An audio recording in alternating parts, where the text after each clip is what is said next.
Ассалаумағалейкум, құрметті телекөрермен. Қоғамдық арнасында мәңгілік ел мұрагері хабарының кезекті шығарылымы, кезекті қонақпен таныс болыңыздар. Тұрмағамбет атындағы халық аспаптар оркестрінің дирижері, халықаралық және республикалық конкурстарының лауреаты Балмасов Руслан Серікқалиұлы. Армысыз? Қош көрдік. Бағдарламамызға қош келдіңіз. Жалпы көңіл күйіңіз қалай? Керемет көңіл күй. Руслан Серікқалиұлы, жалпы өзіңіз жайлы таныстырып өтсеңіз. Тағы да қайырлы күн бақтарыңызға. Мен толық есімім Балмасов Руслан Серікқалиұлы. 1988 жылы Қызылорда қаласында дүниеге келдім. Қарапайым отбасында. Қаладағы өзіміздің 212 деген мектеп бар. Сонда оқыдым. Соны тәмамдап 9 сыныптан кейін колледжге, Қазанғабатына, Қызылорда музыкалық колледжге гобой классына, сыныбына қабылдандым. Ұстазым Мұхамеджанов Асанәлі деген кісі бар. Сол кісіде білім алып 4 жыл бойы, және сол жерде өнер болғаннан кейін адам тек бір жерде тұрып қалмайды екен. Сонымен қоса дирижерлық бір қырда, бір қалай айтсам екен, дирижерлық бір өнерге бір өзім бүйрегім бұрып және қызыққаным бар. Сол уақытта өзіміздің сол кездегі директор Келімжай ағамыз сол кісіден де дәріс алып, сол кісінің білімін көріп, біраз тәжірибе жинақ десек те болады. Одан кейін арман қуып әрі қарай Алматыға 2008 жылы бітіріп, Алматы қаласындағы Құрманғазы атындағы Қазақ ұлттық консерваториясында профессор Нұралы деген кісі бар. Сол кісінің Таңатар Нұралы, сол кісінің классына қабылдандым. Ол жақта да шыңдалып, біраз өнердің қызығымен, айтады шыжығы дейді, қиыншылығы бар, содан өтіп, барынша сол тәжірибемен келіп, елге оралып, 2012 жылы өзіміздің сол қара шаңырақ Қазанғабатына, Қызылорда музыкалық колледжге жұмысқа орналасып, өзіміз сол ағайымыз қабылдап алды, Келімжай ағамыз. Сонымен қоса біз облысымызда бетке ұстар оркестріміз, Қазақ халық аспаптар оркестрі Тұрмағамбет атындағы, сонда әртіс болып орналастым. Жалпы осылай. Енді жалпы осы өнерге қалай келдіңіз? Не қызықтырды? Неше жаста болдыңыз? Кім итермеледі? Енді ол әр баланың өзінің арманы болады, кішкентай кезінде де ойлаймын. Енді біздің арман, енді доп қуып жүрдік, шыны керек, көшеде ойнап жүрдік, асық атып дегендей. Енді үйде, отбасыда жалпы былай өнерге деген ешкімнің бір қызығушылығы да, енді жақындығы болмады ешкімнің, шыны керек. Сол мектептерде жаңа кружок дейді сол уақытта. Соған қатысып жүрдік, ән айтып жүрдік, бір сондай бір немізді байқап қалған шығар деп ойлаймын. Сол кезден бастап, мектеп қабырғасынан бастап, әрбір конкурстарға қатысып, ән айтып, солай келдік деп айтамын енді. Енді келесі сұрақ. Жалпы өзіңізді өнер әлемінде алғаш танытқан сәтіңізді есіңізге түсіре аласыз ба? Ол кезде енді жассыз ғой. Енді айтып отырмын, мектептен дейміз, енді бірақ сол мектептен кейінгі 9 сыныптан кейін осы колледжде енді жаңа бір өзің толысқан, сәл ақыл толықтырған деген сияқты болады енді. Сол аралықты айтсақ болады. Әрине мен үшін сол аспапты ұстатқан осы Асанәлі ағайымыз біраз нотаны, нотаның әліппесін деп жатады ғой, соны үйретті. Сонымен қатар енді есте қалатын сәт дейсіз. Менде есте қалған сәт, ең алғаш рет осы аспапты 4 жыл оқып, алғаш рет байқауға қатысқаным бар, сол есімде қалды. Әрине мен үшін ыстық, мен үшін өте, себебі біз білесіз, өнер бір жерде тоқтап қалмайды. Сонымен қатар еңбекті көбінесе керек қылады, еңбекті. Соның барлығы еңбектің арқасында деп ойлаймын. Сөйтіп еңбектеніп, сол қалған сәті есімде бір конкурста. Енді қызықтар көп, әрине, оны қайсы бірін айта бересіз. Енді жалпы дирижерлік жолыңыз қалай басталды? Бұл шешімге не түрткі болды? Иә, бұл өте қызықты және маңызды сұрақ деп ойлаймын.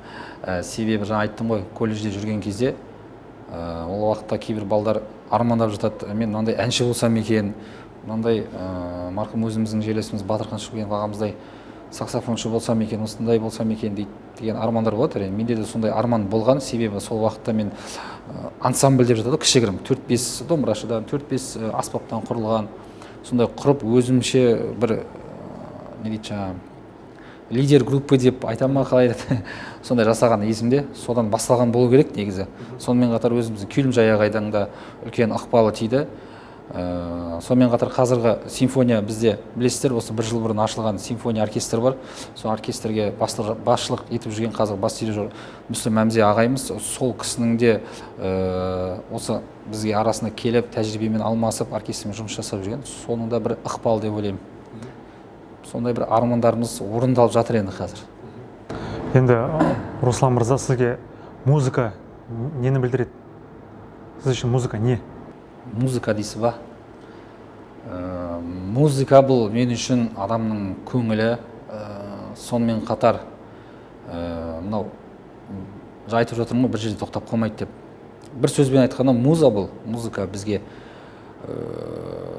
қалай айтсам екен сіздерге түсіндіріп, адамның көңілін көрсету, яғни соны суреттеп беру. Оның ішіне мына аспапта орындау бар ғой, мысалы. Енді сізге былай түсіндіре қойайын. Бір композитор алады бір шығарманы, сол шығарманы бізге әкеп береді. Біз аламыз да, сол жеткізуіміз керек болады. Мүмкін ол кісі суретте алмаған болуы мүмкін да, ол шығарманы. Біз сол шығарманы оркестрге салып, әр аспаптың өзінің мүмкіндігінше әдемілеп жеткізуіміз керек та біз жалпы көрерменге. Осы екі ортадағы көңіл күйді білдіретінде, сонымен қоса мынау кейде көңіл күйіміз болмай жүреді, мысалы настроениеміз ғой, былайша айтқанда. Соны бір кейде көтеретінде осы және емдейтінде осы музыка деп менің пікірім осылай. Неге дейсіз, себебі мынандай қызықты оқиғалар да бар, әлде ол болып жатыр деп айтады негізінде. Классикалық композиторлар бар, осыған дейін өткен, осыған дейін де келген, беректе де мынау Бетховен, немістің үлкен ол композиторлары, Австрияның композиторлары, Моцарттар, сол кісілердің жазған шығармалары, яғни жанрлы бойынша симфония шығармалары адамды емдейді дейді. Мысалы, мен оған толық келсем. Және де осындай бір оқиға болған екен, ауруханада енді бір қазіргі тілмен айтқан ДЦП деп бір аурулар болады ғой, сондай. Содан емделіп кеткен, енді әрине 100% емес, бірақ бір көмегін тигізген дейді. Мен солай жеткізерем осы музыканы, жалпы менің пікірім бойынша. Жалпы енді өзіңіз жас дирижерсіз, сол дирижер ретінде алғаш сахнаға шыққан кездегі сәтіңіз есіңізде ме, және сол сезіміңіз қандай болды? Иә, есімде. Қай кезде болды? Бұл ертеректе 2017 жыл болу керек. Музыкалық колледж біздің Қазанғап 40 жылын атап өтетін болу керек. Сол уақытта Келімжай ағамыз бір-екі шығарма берді, осы алғашқы студенттер оркестрімен. Сол менің есімде қалды. Үлкен, енді былай айтқанда, ұлан асыр той болды, қанша сырттан кісілер келді. Ол мен үшін де үлкен, былайша айтқанда, сынақ та болды, мен үшін бір қобалжу да болды. Бірақ одан енді көрерменнің ықыласымен, көрерменнің қошеметімен жақсы деңгейде орындап шықтым деп ойлаймын. Сол есімде қалғаны, ең бір алғашқы сахнаны бір сезінгенім. Руслан Серікқалиұлы, жалпы енді шабытты қайдан аласыз? Табиғаттан ба, әлде ішкі күйден бе, әлде халықтан ба? Әлде комментариялардан ба, әлеуметтік желіде қарағап? Енді шабыт, әрине ол шабытсыз болмайды деп ойлаймын. Мен бірақ өзіме жақын мынау орман, жасыл, сонымен қатар мынау теңіз деп жатады ғой. Біздің өзіміз дария бар. Сол жерде маған қатты әсер етеді солар. Сонымен қатар әрине ол өзіміздің көрермен ең басты, бұл өнерпаз үшін ең басты бақыт ол көрерменнің қошеметі, жаңа өзіңіз айтып отқандай, және көңіл ниеті, ықыластары сол кісілердің. Солай алып өтеміз. Енді кейде болып жатады шабыттар, түнгі бір 3-терде, 4-терде оянып кететін бар, оны жасырмаймын. Өткен себебімен бір жағынан өзім таңертең ерте тұрам, күнде солай менде 6:30-да будильниксіз былайша айтқанда. Ол менің режиміме айналып кеткен. Себебі ол сол оқуда, жаңа айтып өттім ғой, бізде еңбекті көп талап етеді. Қанша талант болса да, мынандай сөз бар, 99% сіздің еңбек, 1% талант деп жатады. Содан болса керек деп ойлаймын. Кейде солдан да шабыт алып жатамын, түнде бір шығып, жаңа бір өзіміздің мынау қалташа партитура деп айтады, нотаны, кітапшаны. Соны қарап дайындаламын, кейде мастер-класстар көріп жатамын. Себебі бұл дирижерлік мамандық бір жерде тұрып қалатын емес, және де бұл әрі қарай дамыта беру керек. Яғни сізден көп нәрсені күтеді отырған алдыңыздағы оркестрдегі кісілер. Мысалы, сіз оркестрант болсаңыз, бұл не айтады екен, не қояды екен, кеше былай айтты, бүгін былайынан болды, бізге не береді екен деп. Көбісі ойлайды, бүйтіп тұрады, ой, бір оңай. Бірақ оның ішінде деген ақтара берсеңіз өте көп. әрбір өзінің системасы бар, көрсететін жағы, әрбір аспаптың өзінің мүмкіндігі бар, сіз оны аспапты көрсетуіңіз керек дегендей ғой. Сол енді осы сөз төңірегінде сұрақ туындап отыр. Менде халық аспаптары оркестрін басқару үлкен жауапкершілік әрине. Енді қиын тұстары мен ең қызықты сәттері қандай? Қиындық сәттер дейсіз бе, ол енді күнделікті былай болып жатады ғой әрине. Мысалы, сіздің құрамыңызда оркестр мүше және біреу ауырып қалуы мүмкін дегендей, ол болмай қалса қалай болады? Иә, ол енді біз үшін әрине ол кездесіп жататын жағдай, әрине ол әркім денсаулығы, ол сіз ештеңе дей алмайсыз оған. Бірақ дегенмен сол кісілер ауырып қалмаса екен деп іштей шынымен жанымен тілейсіз, себебі әрбір аспап өзінің рөлін атқарады. Мысалы, сіз домбырада отырасыз, қасыңыздағы бір шепте деген аспап бар, одан кейін үрлеме, одан кейін ұрмалы. Сол біреу болмай қалса, естілмей қалады, кейде анау қасына отырған кісі түсінбей қалады дегендей. Вот сондай бір кішкене бір, ол енді қиыншылық деп айта алмаймын, бірақ әрине өзінің жұмыста қиыншылықтары болады. Енді бір қызықты сәттерде әрине сіз тек қана бір адаммен араласпайсыз да, 50 шақты, 60 шақты кісі отырады. Әр кісінің өзінің көз қарасы әртүрлі. Бірде келіспей қалуы мүмкін, бірде соған өзіңізді жай ғана бір төсей салуыңыз да мүмкін. Кейде келіспей жатып, иә деп сондай бірде кейде келісіп қалады, не қылып қалады жағдайлар болып қалады енді әрине. Сондай бір қызықтар. Кейде аспаптар шықпай қалады, сосын сол кезде деп бүйтіп іштей деп қаласыз. Иә. Енді WhatsApp топ бар шығар, иә, өзіңіз басқаратын? Бар, иә. Бар. Админ емеспін, бірақ бар, иә. Енді әрбір музыкантпен тіл табысудың құпиясы неде жалпы? Сол енді WhatsAppпен де кейде жазып жатасыз. Иә, құпиясы болғанда, бұл жерде енді құпия деп те, білмеймін, құпия деп те айтуды керек шығар. Дос болу керек па әлде?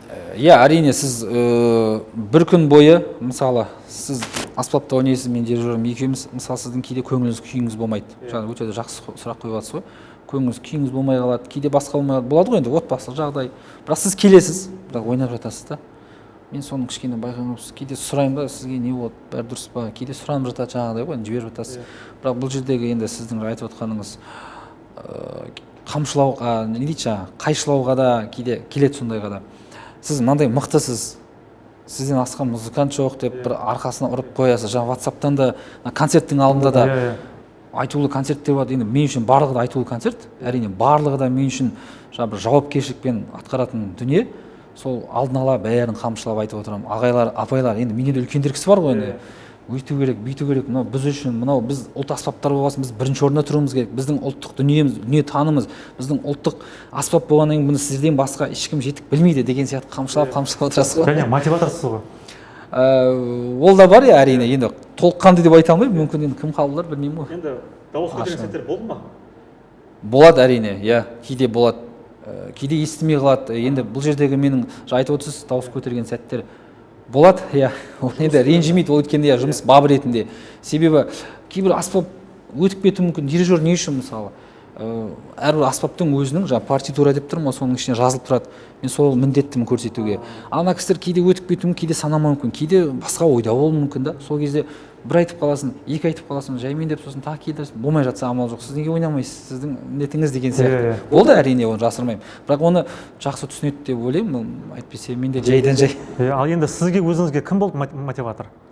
Мен үшін ба? Кім жалпы сіздің жалпы пір тұтатын бір тұлға болады ғой?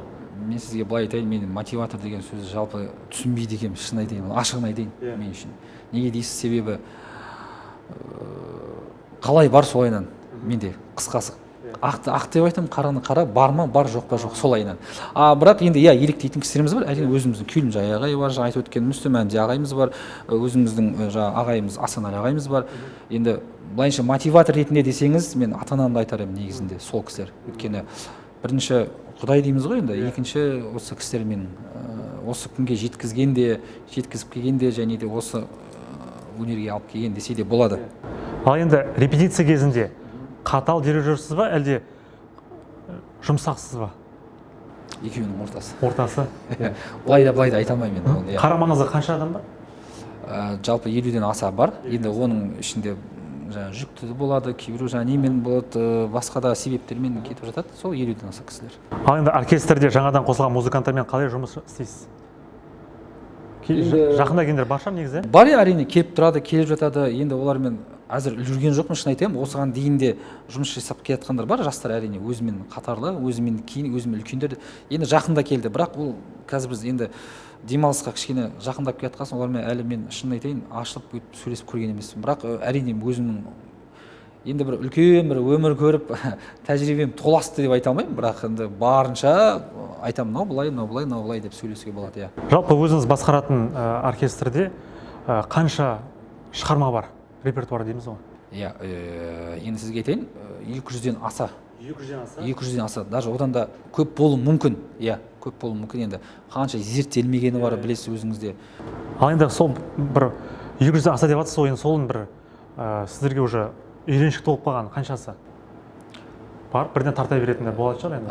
Былай айтамыз енді, дежурный күйлер деп жатамыз ғой, жаңағы Құрманғазы атамыздың Адай, Балбырауын, Серпер, оның барлығын енді жатқа орындай береміз. Ертең осыны пайдаланып айтып өтейін, 6-шы июль күні бізде орталық алаңда домбыра күніне байланысты сағат 8-де, сол 6-шы шілде күні орталық паркте бізде концерт өтеді. Солда біз осы өзіміздің ұлттық нақыштағы ұлттық өзіміздің аспабымызбен күйлерімізді, әндерімізді орындаймыз. Оның ішінде айтып жатсыз жаңа қаншалықты бар, әрине енді оны санап отырудың несі жоқ деп ойлаймын, бірақ бар біраз. Ал енді өзге Қазақстандағы оркестрде кездеспейтін тың дүниелер бар ма? Аналог дейміз ғой. Бар, кездеседі. Қазір айтып отырсыз ғой, әлеуметтік желі деп жақсы ғой қазір ол. Мысалы, бұрынғы көрмеген кісілеріңізді солай тауып аласыз деген сияқты. Қазір композиторлар бар, жас композиторлар бар. Солармен қазір байланыстамын. Мысалы, мен сонымен қатар дирижерлермен де байланыстамын. Алмасып, тәжірибе алмасып отырамыз. Енді тәжірибе алмасы деп жатсыз. Жыл басында өзіңіздің жаңа әріптестеріңіздің арасында байқау болған екен, жас дирижерлердің. Сол туралы бір айтып берсеңіз. Кімдер келді, достарыңыз келіпті тағы да? Ол енді байқау болғанда былай болды. Жалпы жеке енді шығармашылық деп жатамыз ғой, өзімнің есептік концерт деп айтайыншы, осылай дұрыс болар.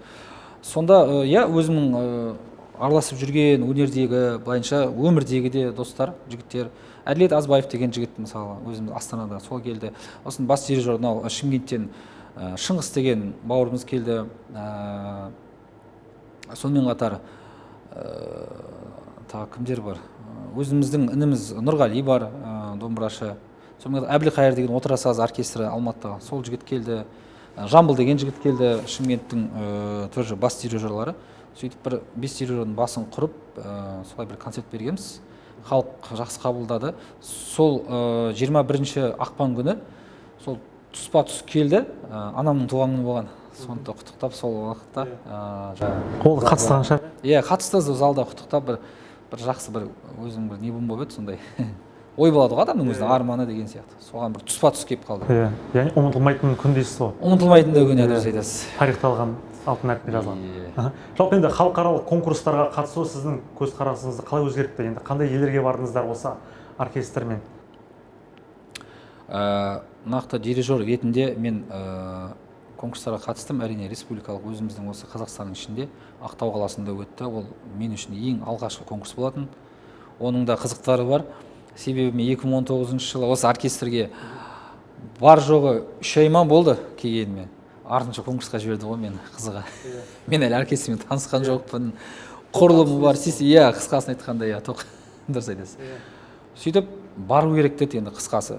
Енді ел үміт арқалап дегесін, сосын бір өзім барды, бір өзім жібергесін. Енді ол да бір үлкен абырой ғой, былайша айтқанда ол анадан суырылып шығу, оның алды басқа елде болып жатқасын мен үшін бір өте қызық жағдай болды. Қай елдерге бардыңыздар? Біріншіден сол Ақтау қаласында Маңғыстау түбегі дейді ғой, сонда конкурста қатысып, ең алғашқы конкурсым сол Боздар Рзаханов атындағы сонда ұстазымыз бар, Рахат Мадриев деген, сол кісілермен араласып, сонда барып өтіп, әйтеуір 3-ші орын алып келдік, қолданған кеше. Ал елдерде енді шетел жаңа Түркияның бірнеше қалаларында болдық оркестрмен. Ол кезде мен бірақ әртіс болдым, оркестрде ойнап отырдым. Сонымен қатар Әзірбайжан, Бакуде де болдық тоже. Әзірге осы қалалар. Және де өзіміздің Қазақстанның біраз жерлерінде болдық. Астана, Алматы деген. Енді қай елде өнер көрсеткен ерекше есте қалды? Есте қалды дейсіз ба? Мен үшін барлығы есте қалды, шын айтайын. Өйткені мен үшін қызық, өте қызық, және тәжірибе алмасу да өте қызық болды. әр елдің өзінің енді қызықтары бар деген естен қалдым, бірақ барлығы мен үшін бірдей. Енді сол барған әр конкурста байқауларыңызды сол есте қалды деп жатсыз. Жалпы енді оны әлеуметтік желіге жүктейсіз ба? Белсендісіз бе әлеуметтік желіде? Ондай белсенді деп айта алмаймын. Себебі бір жағынан бізде уақыт қол тимейді. Қолда тимейді. Үйге келесің, шаршайсың, ашық, әңгіме ашығы. Бірақ енді барынша кейде салып отырамыз, не жасап отырамыз енді. Бір жағынан өзіміздің облыстық филармонияда рахмет, барынша салып отырады. Қазір жұмыс жасау жақсы ғой қазір, мысалы. Ал енді осы байқауға дайындық процесс қалай өтеді сіздерде? Байқауға енді ол жан жақты өтеді, әрине оны өзіңізге байланысты, әрине. Біріншіден енді оркестрмен, бұның ойнау қабілеті, әрбір штрихтары, сонымен қоса, енді ол билетке де байланысты. Барған кезде сіз глухой бар билет суырып аласыз, қайсысы түседі, соны аласыз да бірден ұрып шығасыз ғой, былайша айтқанда. Вот сол дайындығыңызға байланысты. Енді сол дайындық демекші, сол жаңағы шығарманы орындап болғаннан кейін қалың көрерменнің ыстық ықыласына бөленесіздер ғой. Сол кезде сіздің әсеріңіз қандай болады жалпы? Әрине әсер өте күшті болады. Жаңа айтып кеттім ғой, ол әрбір өнерпаздың өзінің сезетін бақыты, біз үшін бақыт дейді ғой жаңағы. Осы әрбір көрерменнің өзінің ыстық ықыласы, сонымен қошеметі ғой. Әрине ол бөлек болады. Енді оны мен айта алмаймын, және сеземіз, бірақ айта алмаймын, сөзбен жеткізе алмаймын қысқасы. Бірақ күшті, жаңағы өзіңіз айттыңыз ғой, мотивация деп. Керемет бір не береді, шабыт береді бір жағынан. Енді бізде осы шетелдік оркестрлермен салыстырғанда біздің халық аспаптар оркестрі ерекшелігі неде? Сіздің ойыңызша? Мысалы Қырғызстанда да, Енді әрине әркімнің, әр елдің өздерінің не дейді, ұлтына тиесілі, өздеріне деген көзқарасы болады, өздерінің дүниетанымы болады, сонымен қатар өзінің ұлттық аспаптары болады. Енді әркімдік өзіне жақын болады дегенмен. Бірақ қарап отырсаңыз, бәрібір өнер. Бір бір осындай бір қазанның ішінде қайнап жатыр да, қарап отырсаңыз. Бірақ оған мен айтар едім, тілдің де керегі жоқ. Егер де сіз басқа оркестрге отырсаңыз, мейлі ол Ресейдің бір оркестрі болсын, ағылшынның бір оркестрі болсын, американікі болсын, оған тілдің қажет етпейді былайынша. Барасы сол ойнайтын сол бір нотаңыз, орындайтын сол бір шығарма, барлығы сол бір тілде жазылған в основном. Солай деп ойлаймын мен үшін. Бірақ әрине әркімнің өзіне қымбат, өзінің аспаптары, ұлттық дүниетанымы. Руслан мырза, енді өзіңіз бірнеше байқауларға қатыстыңыз, жалпы жас болдыңыз. Осы қатысқан байқаулардың ішінде ең бір есте қалған бір қымбат жеңіс болды ма? Ол жаңа айтып өттім, ең алғашқы қатысқан мен үшін осы Маңғыстау елінде, жерінде өткен, Ақтау қаласында өткен осы конкурс, дирижерлар конкурсы, сол есте қалды және өте қымбат мен үшін. Неге десеңіз, себебі біріншіден ол мен ең алғашқы қатысқаным, екіншіден ол жерде тәжірибе алдым, үшіншіден ол жерден достар таптым, төртіншіден әлі күнге дейін араласамыз, төртіншіден ол жерде ұстаздар таптым, яғни жаңағы тәжірибемен не дейді, бізбен алмасатын. Және де сол жерден үшінші орын бұйырды мен үшін. Ол мен үшін өте қымбат. Және сөйтіп елге оралдым. Енді бізге дейін мүмкін білмеймін болғанша, бірақ мен сұрап жатамын кісілерден, ағайлардан да, ондай болмаған дейді енді, осындай дирижерлар конкурсынан барып кәсіби деңгейде қатысқан деген. Мүмкін болғанша, мүмкін мен қате шығармын, білмеймін, мүмкін. Солай дейді. Сол мен үшін қымбат. Ол 2019 жыл болған дүние. Жасыңыз ол кезде 31-де. Жассыз ғой, Жассыз. Енді осы қазақтың халық аспаптарына жастардың қызығушылығы қай деңгейде? Мен айтарым өте жоғары. Неге десеңіз, мен қуанамын, көшеде кетіп бара жатсаңыз, кішкентай балалар жоқ дегенде арқасын сүйреп барады. Домбыра. Ол өте қуантады мен үшін. Себебі мен жасырмаймын, домбыра ойнамаймын. Өйткені мен айттым жаңа, менің негізгі өзімнің мамандығым үрлемелі аспаптау деп. Бірақ алдағы уақытта мен ойнауға, не қылуға, және дейді, ойнап шығуға тырысамын, және соған ниетім бар жалпы. Оны жасырмаймын. Өте жоғары деңгейде мен айтар едім жастарда. Қызығушылықта жақсы өткен. Соңғы ол концертті, мысалы, біз жақында осы концерт бердік 13 күні, июньнің 13 күні, саундтрек деп.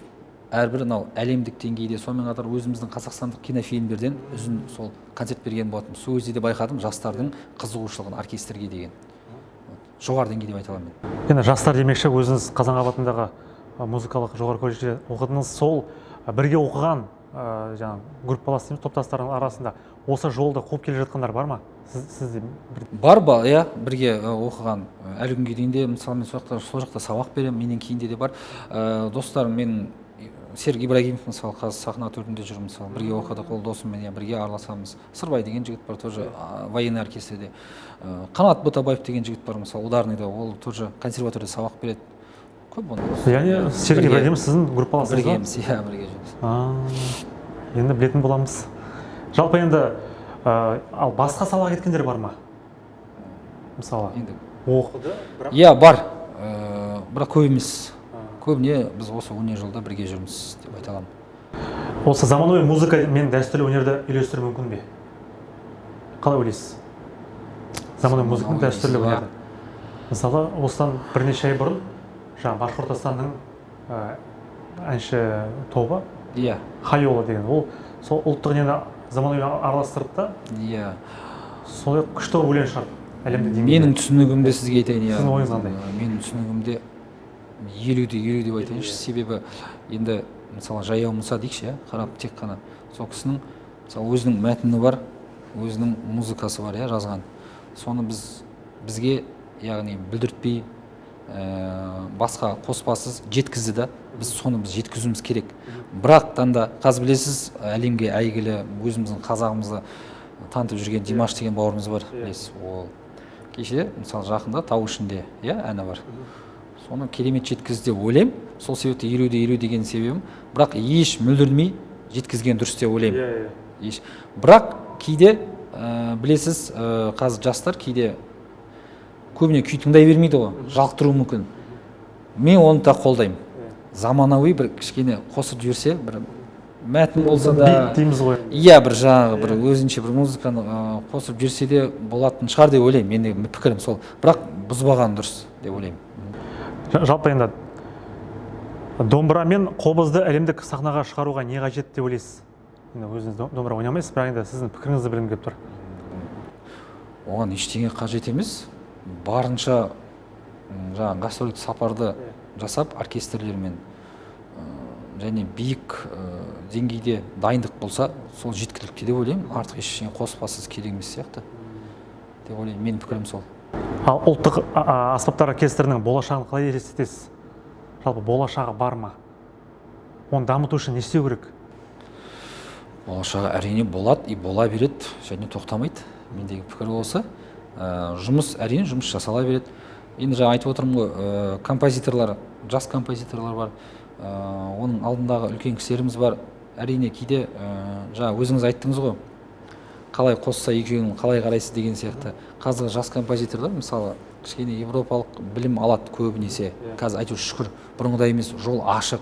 Оқимын десеңіз болды, бара бересіз, любой тек тіл білсеңіз болды да, бір жағынан да. Вот сондаймен көбінесе жазады. Әрине ол дұрыс та шығар, мүмкін бұрыс та шығар. Бірақ болашағы бар, мен оны ешқандай айта алмаймын, кесіп пәленше түгенше деп. Бірақ осы деңгейде жақсы келе жатыр. Енді Тұрмағамбет атындағы оркестрдің болашаққа жоспары қандай алдағы уақытта? Алдағы жоспар, Құдай қаласа 2027 жылы оркестріміздің 20 жылдығы өтеді. Әзірге біздегі жоспар осы. Ал қазіргі жоспарымыз ертеңгі 6 шілде күнгі өтетін өзіміздің концерт. Енді өмірде сізге ең үлкен әсер қалдырған адам кім? Ең үлкен әсер адам қалдырған. Жалпы осы дирижер болып, осындай бір өнер майталманысыз. Бағана сіз айтып кеттіңіз, енді мен үшін мотиватор, мен үшін ата-ана дедіңіз. Есімдері кім мысалы, халық білсін? Анамның аты Маржанкүл, әкем енді осы 10 жыл бұрын қайтыс болған. Сол кісілер ғой деп айтам, әрине тағы да қайталап. Бірақ дегенмен әрбір адамның өзінің арманы болады, еліктейтін, мысалы. Ол еліктегенде тұрған ештеңе жоқ деп ойлаймын. Өйткені ол өнерде сіз ол үшін еліктесеңіз жаман болмайсыз деп ойлаймын. Ол себебі бір жағынан өнерде, былайша айтқанда, андай не ғой, қалай айтсам екен, бақталастық дей ма? Бір-бірін тоқтап қалмайды қысқасы ше. Даму бересіз. Иә, дами бересіз, күнделікті жаңа дүние шыға береді. Ал кім десеңіз, енді әрине енді үлкен дирижерлар бар. Иә, оларға еліктейміз, көреміз, сонымен қатар мастер-классына да көреміз. Енді қолымыз жетпей қатыспасақ та, әзірге өзіміздің осы ағайлар негізі. еліктейді. Ал енді өнерден тыс уақытта қалай өткізесіз? Немен айналысасыз? Хоббиіңіз қандай? Мен табиғатқа шыққан жақсы көремін, жаңа айттым ғой. Және көбінесе жалғыз, білмеймін не екен сол. Жалғыз әлде анау ойланасың ба, әлде бір түйсік бір ойлар шығады. Солай. Бірақ және екіншіден ол өзім спортпен айналысамын. Спорт жаңағы футбол жүгіреміз, таң ата жүріп деген сияқты сондай бір аздап. Енді уақыт болса әрине, кейде енді уақыт болмай жатады ғой. Тырысамын сол былайша айтқанда дисциплина ұстауға. Біз енді марафондар болып тұрады ғой жүгіруден. Соған қатысып көрдіңіз бе? Мен соңғы рет қатыстым, бірақ бері қатысқан жоқпын. Карантин уақытында болды. Қателеспесем 21-ші жылдары ма соған қатыстым. Енді бағындырған меже қандай? Шақырым. Менде 21 шақырым болды. 21 шақырым бағындырдыңыз. Соған бір толық қатысқанымыз бар. Толық жүгіріп өттім мен, бірақ енді былай орындалдым деп айта алмаймын. Бірақ мен үшін сол болды. Ал балық аулауға қалай қарайсыз? Ол да бар, жақсы қараймын. Жолдастармен шығып тұрасыздар ма? Әрине, ол шығып тұрамыз. Ол да бар. Енді өзіңізді үш сөзбен сипаттап бересіз бе? Қандай болар еді? Өзімді жайлы ма? Иә. Ол қалай болады екен? Танымайтын кісіге сіз туралы үш сипаттап береді. Осы Руслан Балмасов деп айтып, бірден деп. Білетіндей. Мен бірден айтайын, атақ дегенге ондай қатты қызықпаймын, шын айтайын. Қарапайымсыз ғой? Иә, қарапайым болуға тырысамын. Бірақ менде андай бар, дисциплина, яғни тәртіпті. Мен соны қатты ұстанамын. Өйткені солай бізді үйретті. Бір уақыт мен кешіп келмеймін, немесе ровно келемін, болмаса 5-10 минут ерте келемін. Тойыңыз ғой. Тойға да кешікпей келесіз ғой, иә, ол рас, келесің, бірақ 1 сағат отырасың күтемін. Мен де сондаймын. Олай айта аламын мен нақты. Енді сипаттап бер дейсіз ба? Білмеймін, өзім мақтап ештеңе айта алмаймын, оны енді көрген кісілер айтпаса былай. Мендегі бар қасиет осы, пунктуальность, және менде үш ұстаным бар, яғни адамгершілік, жауапкершілік және мақсатқа жету деген. Осы мен қатты ұстанамын осыларды. Сіз адамгершілік, жауапкершілікке жету үшін сіз адамгершілік болу керек сізде. Мақсатқа жету үшін сізде жауапкершіліктен өте мықты, жаңа өзіңіз айтқанда пунктуальность дейді ғой. Сонда барып бір нәтиже шығады деп ойлаймын. Ол мақсатсыз адам болмайды деп ойлаймын. Мен өзім сөйтіп сипаттап берейінші, қысқасы. Ал енді жаңа айтады пунктуальный деп жатсыз ғой. Жалпы әуежайға, темір жол вокзалына кешікпеген күніңіз бар ма енді? Жоқ, мен соны біле тұра 1 сағат бұрын шығамын. Себебі мен келіншегімде мысалы, қыздан балалар самолетке мінеді ғой, тікұшаққа мысалы. Ұшаққа мінген кезде мен алдын ала регистрация етіп жатады ғой қас. Бірден сол жерден жасатып аламын билетті. Сосын 1 сағат бұрын апарып тастаймын. Ол рас, ол 100%. Мен өйткені сіз қай жаққа баратқаныңызды алдын ала жоспарлауыңыз керек қой. Менде сондай, мысалы, мен дәптерге жазып жүремін бүгін күнді. Енді күнделік демеймін, бірақ осылай. Мысалы, сіз шақырдыңыз бүгін мені. Мен ертерек келдім, 10 минут бұрын келдім мысалы. Келдім болды. Мен өткен біліп тұрмын қай жаққа баратқанымды. Алдыңғы уақытты есептейсіз, пробканы есептейсіз. Сосын сол жағалау болғаннан кейін енді уақыт алу қанша деген. Соның бәрін есептеп сөйтіп жүретін адам. Енді өнер жолына түскен, осы сіздің жолыңызға түскен жас өнерпаздарға, жас буынға қандай кеңес берер едіңіз осындай дирижер ретінде? Ең бірінші айтарым, мен адамдық қасиетті ұмытпаса, біріншіден адамды сыйлау, үлкен сыйлау. Өйткені біз қазақпыз ғой, қаншадан үлкен сыйлаймыз. Сосын тәртіп болса деймін, өздері үшін де әркім өзін жауап беретіндей. Және әрине өнерді кіріп кетіп содан шықпай дамыта берсе, ағырай бәрі бола береді. Яғни адам еңбектеген сайын өзі еңбектенсе, сол еңбектің жемісін көреді. Ерте ма кеш па келеді міндетті түрде. Мен оған өзім сенемін, себебі өзімнің басыма өткені. Тәртіп демекші, тәртіп жалпы қай жерде бірінші басталу керек? Тәртіп мен үшін, мен мысалы үйде тәртіп бар бізде. Енді айттым ғой, мен өткенде жаңа айтып отырмын ғой, әкем қайтыс болды 10 жыл бұрын. Сол кісінің енді рөлін өткенде мен үйде ер баладан бір өзімін, менен кейін қыз балалар. Сол роль мен үшін үлкен бір не болды. Мен айтып жатамыз әрқашан. Сағат 10-нан кейін біз ұйықтаймыз. Яғни тыныштық болу керек. Соны қазір балаларым үйреніп, шай соны екіп қойды. Жалпы енді үйде қандай деп ойлаймын енді мен үшін солай енді. Үйден қандай тәртіп алады, қандай тәрбие алады, соны сыртта жүргенде жасайтын шығар деп ойлаймын. Енді көбінесе әлеуметтік желіде көп байқай береміз, жаңағыдай қоғамдық көліктерде орын бермей жатады жастар. Соған сіздің пікіріңіз қандай? Пікірім әрине, мен айтар едім мұндай жастарға әлі отыруға үлгереді. Мысалы, мен өзімде сондай, мен көбінесе машинамен жүрген сондай басым өткен жоқ, бірақ менде орын берем. Мысалы, қарапайым пойызда отырсақ та сол ғой. Төмен келіп енді үлкен кісі келіп сіз төменнен орынды алдыңыз, оның кісіден жоғары жібермейсіз ғой. Ол қалай мысалы басқа сыймайды. Кейде көріп жатамын. Соны неге солай екен деймін да қоя саламын. Мен не дейсіз ол кісі? Ештеңе дей алмайсыз. Үйде берген тәрбие деп ойлаймын енді оның барлығы. Үлкен кісіні сыйлау ол. Біз оның үстіне қазақ болғаннан кейін қате пікір деп ойлаймын енді әрине. Кейде мынандай пікір бар. Дұрыс айтып жатсыз, қазір бір сөзіңізді бөлейін. Мен қайбір жылдар екен осы машина алатын кезде қоғамдық көлікпен қатынап жүрдім бірнеше күн. Сонда байқағаным, жаңа сіз айтып отқандай жастар бар екен десем. Мен ол орынға төлеп отырмын ғой дейді да. Ол қалай мен сол нәрсені түсінбеймін да. Дұрыс шығар онкіде, бірақ енді қалай үлкен сол ғой тәрбие бар да. Тұрып кетіп мысалы үлкенді құрметтеу берген дұрыс деп ойлаймын орнын. Иә, әрине. Соны айтайын дегенім. Енді Руслан мырза, өзіңіз енді оркестрмен талай конкурстарға барып жатсыз, жаңа Ақтауға бардыңыздар. Осы қайда барсаңыз да өзіңізбен бірге алып жүретін бір зат бар ма? Тастамайтын. Жоқ, ондай жоқ. Мен енді сенбеймін деп айта алмаймын. Әрине өзіміздің енді әдеп ғұрып бар, иә, бұрыннан келе жатқан өзіміз наным сенімдер жатады. Бірақ ондай жоқ. Тек бір Құдайға сенемін. Ата-анамыз батасын беріп отырады, ағайларымыз жақсы деп шығарып салады. Солай енді. Атак нем жоқ енді ондай ешқандай. Телефонда дейсіз ғой барлығы. Енді жаңағы. Иә, телефонда деп айтарым, бірақ бір алып жүретін бір ана не дейді жаңағы талисман ретінде ондай немсем жоқ менің. Не болады, сол болады көреміз қысқасы. Мен сондай адам. Яғни тәуекелге барасыз, иә? Иә, көп тәуекел баруға болады. Ал енді қай композитордың шығармаларын орындағанды ұнатасыз? Мен үшін барлығы бірдей, қайсысы болса да. Иә, өйткені бұл өнер, оның бөліп жаратыны жоқ. Енді бұл жерде көрермен өзіне керегін.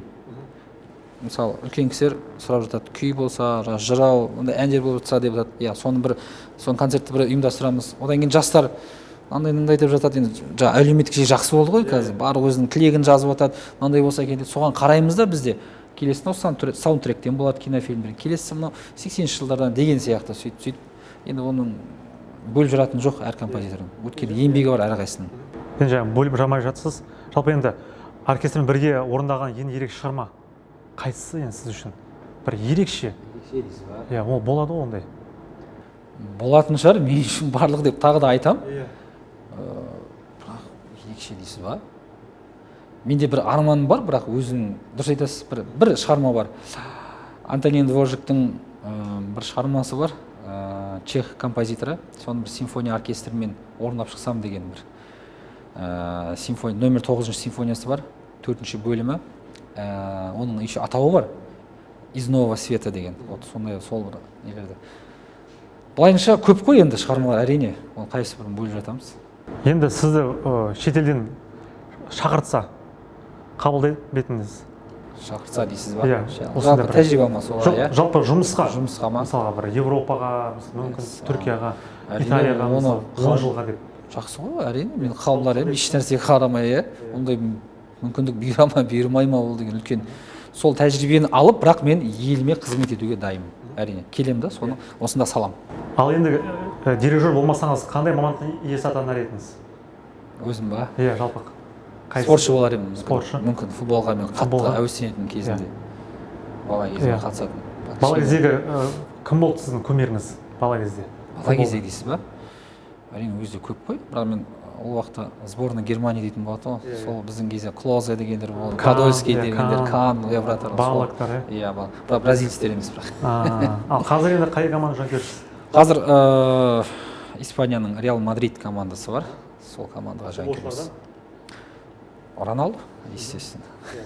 Яғни сіз осы музыка әлемде болмасаңыз, спортшы болып, оның ішіне футболист болып, осында бір неге жететін едіңіз деп білемін енді. Мүмкін, иә, мүмкін ғой енді. Айтқан нелеріңіз, тәртіп, дисциплина барлығы осы Роналдоға ұқсап тұр да. Олда да енді жас 40-ға келсе де әлі де жаттығудан қашпайды, ертерек барады, кеш қайтады. Сіз де дәл сол тұлғаға ұқсап тұр екенсіз. Қуаныштым. Ал енді өзіңіздің қандай арман бар орындалмаған? Енді әлде орындалар ма екен болашақта?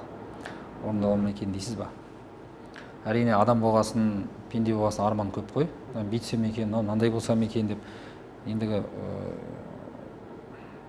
өзіміздің оркестрімізді жоғары деңгейге әлде де көтерсек, сонымен қатар гастрольдерге, яғни шетелдерге көп шықса екен деп сондай армандаймын. Иә.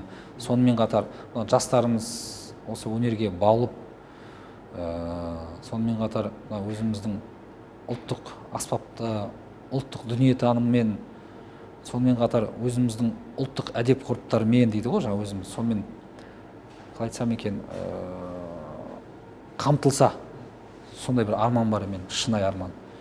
Және өзіміздің еліміздің болашағы жарқын, кемел, күшті болса деп осындай армандаймын. Осындай биіктерде жүрсе екен деп өзіміздің. Арманыңызға тілектеспін. Сол күнге жеткізсін. Құдай қаласа сізді осындай биіктерден көре берейік. Руслан мырза, алтын уақытыңызды бөліп, өзіңіз жаңа айтып жатсыз, қар баласы күн дайындық бар 6 шілдеге дейін, сол күнді аман-есен өткізіңіздер. Әумин, рахмет. Бағдарламамыз қонағы болғаныңызға алғысымыз шексіз. Тағы да шақырған кезде сізді күтеміз алдағы уақытта. Құрметті телекөрермен, бізге берген уақыт болсын, аман сау болыңыздар.